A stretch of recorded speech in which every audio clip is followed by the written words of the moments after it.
সবাইকে জানাই রথযাত্রার শুভেচ্ছা। কেমন আছেন সবাই? আশা করি ভালো আছেন। আমরা কেমন আছি? অনেক ভালো। আমরা চলে আসছি এখন জগদানন্দ মিশনে। আচ্ছা, জগন্নাথ মন্দির না? হ্যাঁ, জগন্নাথ মন্দির, এটা কদুরখিলে, বোয়ালখালী। আচ্ছা, বিয়ের পর প্রথম আমাদের রথযাত্রা, আমরা এইভাবে আসছি। আজকে রথ টানবো একসাথে, জগন্নাথ দেখবো, বলরাম দেখবো, সুন্দর একটা দিনে।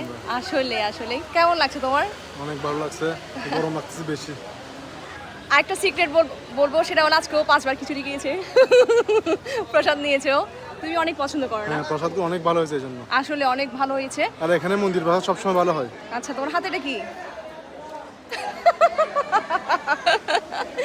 Very good. জামাই হলে এরকম হওয়া দরকার, লক্ষ্মী জামাই, খুব ভালো ছেলে। ও ক্লিপও আছে না? সামনে আয়োজন চলতেছে আমাদের রথযাত্রার।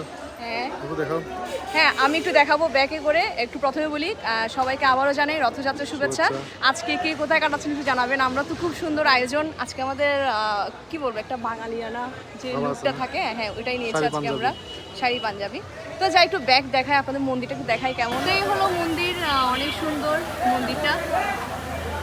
ঢাকেশ্বরী মন্দিরের মতো না? হ্যাঁ, একদম ঢাকেশ্বরী মন্দির, অসম্ভব সুন্দর। আর এই দিক দিয়ে খিচুড়ি প্রসাদের আয়োজন।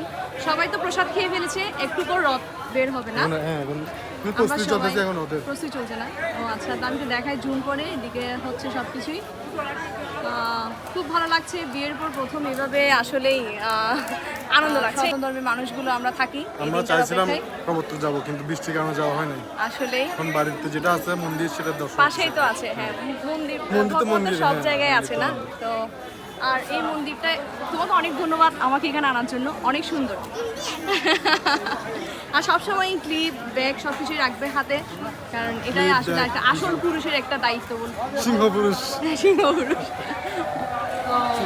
আচ্ছা, নিয়ে যাচ্ছে না, দেখাই জুম করে। ধরো, প্রচুর পিছলা হয়ে গিয়েছে চারিদিকে, ওই যে বৃষ্টি পড়েছিল। শোনাচ্ছে জয় শ্রীরাম। কেন আছেন এখন? আশা করি ভালো আছেন। আজ বৃষ্টি, আজও আসলেন আরা স্বামী এবং স্ত্রী দুজনে সেই রথ টানি বেলায় বিয়ার পর প্রথম রথযাত্রা। তো আরা শিয়া জুয়া